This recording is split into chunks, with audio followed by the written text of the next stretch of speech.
Today is February 23rd.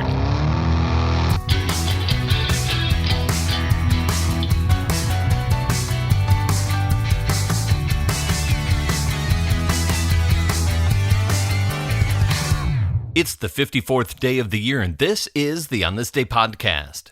If you've been listening since the very first day, some of this may sound a little familiar to you. If you've joined after that, it'll all be new. Either way, I hope you enjoyed today's show. Brand spanking new episodes coming very soon. In 1927, a young German fellow living in Copenhagen, named Werner, writes a letter to his friend Wolfgang. The contents of this letter will eventually be published and lead to young Werner's receipt of the 1932 Nobel Prize in Physics for the creation of quantum mechanics. The letter Werner Heisenberg sends to Wolfgang Pauli on this day in 1927 is the first time he writes of his uncertainty principle, which becomes accepted as a fundamental feature of quantum mechanics. If I dare to summarize Heisenberg's 14-page letter to Pauli, he outlines the details of his new principle, maintaining there is a limit to the precision with which certain pairs of physical properties of a particle can be known simultaneously.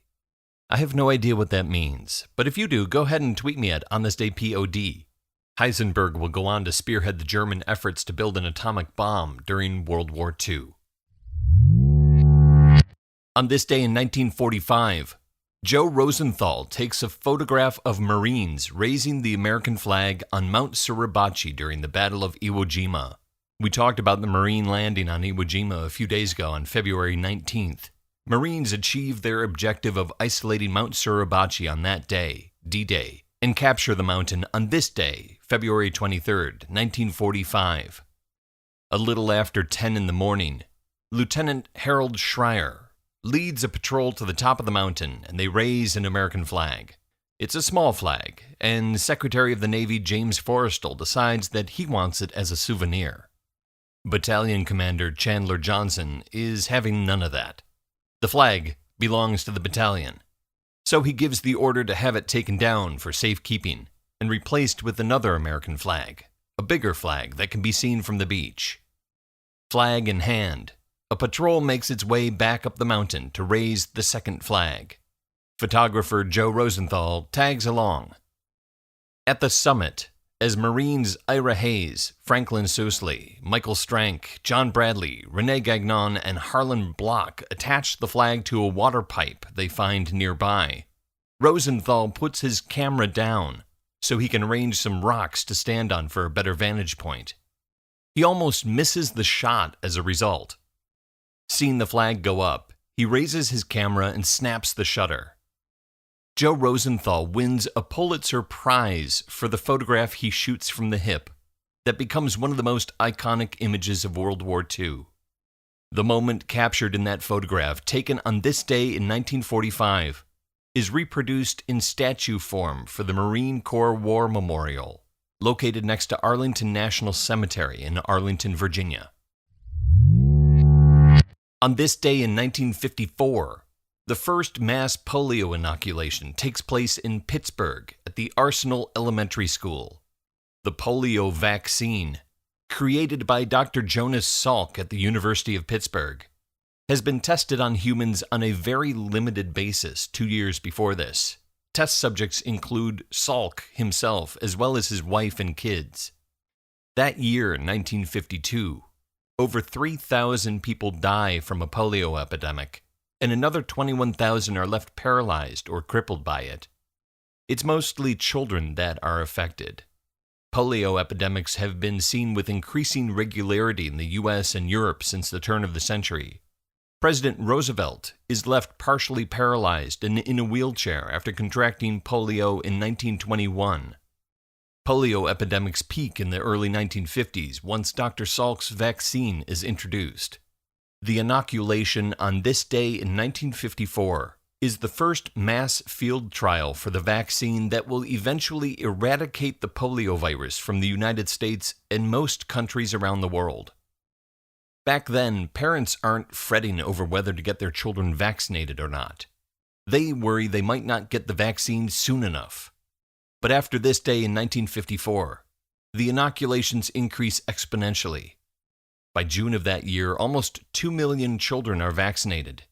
By 1994, 40 years later, polio is completely eradicated from the U.S., and by the turn of the millennium, the polio virus is eliminated from most of the world.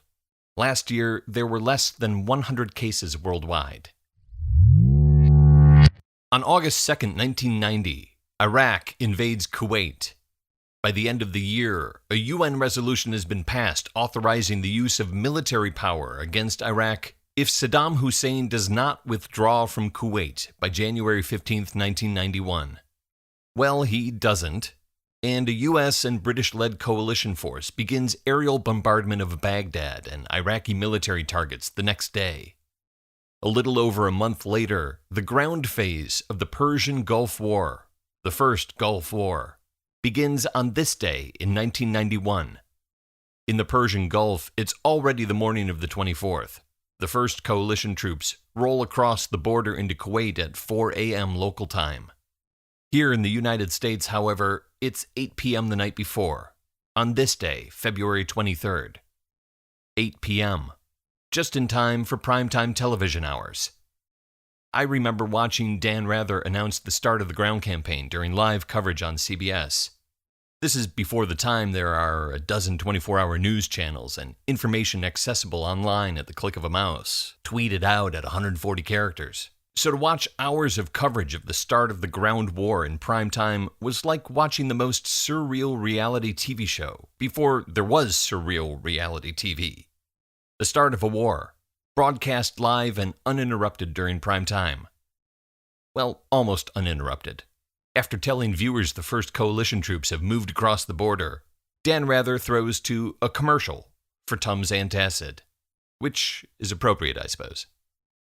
There have been some recon missions and special forces missions in the weeks leading up to the ground offensive, the legendary British SAS mission of Bravo 20, and the rescue of downed air crews by U.S. Army Special Forces.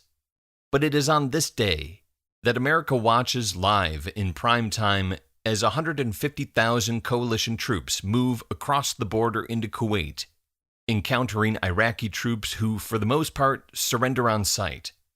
Within 3 days, most of Iraq's elite Republican Guard is destroyed. Saddam Hussein orders a retreat from Kuwait, and President George H.W. Bush declares a ceasefire for February 28th. And like that, the war's over, for the time being. There are 312 days left in the year.